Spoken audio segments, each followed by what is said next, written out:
এবং সব্বগুণোপেতং সব্বঙ্গ সমুপগতং মহামুনিং কারুণিকং লোকনাথং নমাস্যামিতি।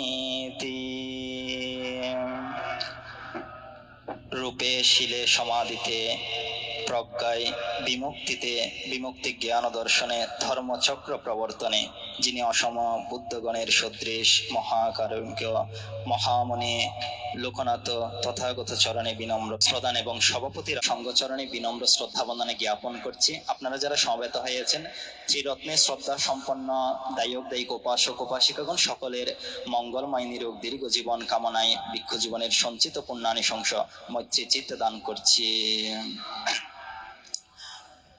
সম্মানিত পুণ্যার্থী দায়ক দায়িক উপাসক উপাসিকাগণ, বাবু শুভঙ্কর বড়ুয়া এবং ওনার সহধর্মিণী বৃষ্টি বড়ুয়ার পরিবার বর্গ কর্তৃক এই পরিবারের মধ্যে যেন একটি পুণ্যের মহাস্রোত বয়ে চলেছে।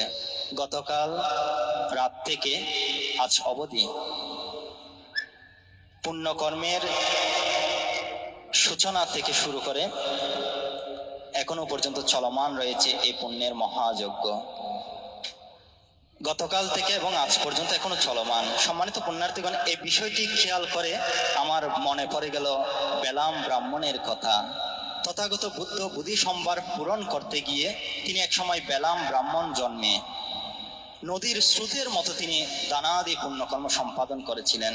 পুণ্যার্থ উপাসক উপাসিকাগণ, সেই অনন্ত অপ্রমেয় ফল তিনি লাভ করেছিলেন। কিন্তু তথাগত বুদ্ধ জীবনে এসে তিনি অনুশোচনা সহকারে বললেন, হে ভিক্ষুগণ, তখন আমি দান করেছি সত্য নদীর স্রোতের মতো, কিন্তু করা হচ্ছে লাভিশ্রেষ্ঠ শিবলী মহাতেরও পূজা করা হচ্ছে। এই পুণ্য আয়োজনের কথা ব্যক্ত করতে গিয়ে বুদ্ধ ধর্মপদের একটি গাথায় বললেন, নাসাক্ষা ওয়াং সাংকাতুং, এই যে অপ্রমেয় পুণ্যটা সঞ্চিত হচ্ছে, অনন্ত অপ্রমেয়, এটি কেউ পরিমাপ করতে পারে না।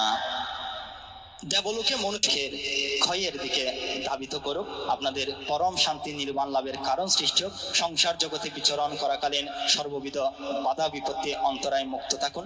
ত্রিরত্নকে আশ্রয় করে এই মহাপুণ্যের মহা অনুভব বলে এই পরিবারের যারা কালগত হয়েছেন কালগত জীবনের সুগতি শান্তি কামনা করছি। সঙ্গচরণে বিনম্র শ্রদ্ধা বন্দনা জ্ঞাপন করে ধর্মকথা সমাপ্ত করছি। জগতের সকল প্রাণী সুখী হোক।